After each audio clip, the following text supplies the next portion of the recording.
সম্প্রতি সামাজিক যোগাযোগ মাধ্যমে ভাইরাল হওয়া একটি ভিডিওতে দেখা গেছে একটি পুরনো শহীদ মিনার ভেঙে ফেলা হচ্ছে। ভিডিওটি ছড়িয়ে পড়ার পর থেকেই নানা বিতর্ক শুরু হয়েছে। বিষয়টি নিয়ে সামাজিক যোগাযোগ মাধ্যমে ব্যাপক আলোচনা সমালোচনা হচ্ছে। শহীদ মিনার ভাঙার এই ঘটনাকে কেন্দ্র করে অনেকেই ক্ষোভ প্রকাশ করেছেন।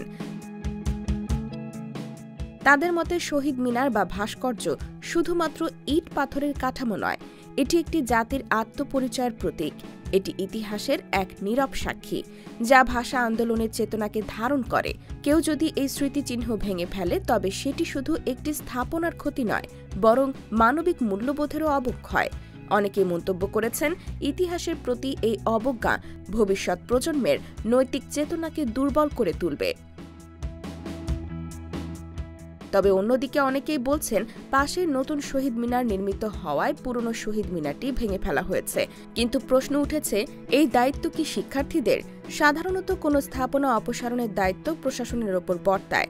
তাহলে কেন শিক্ষার্থীদের মাধ্যমে এটি ভাঙা হলো? এ বিষয়ে প্রশাসনের ভূমিকা নিয়েও প্রশ্ন তুলেছেন অনেকে।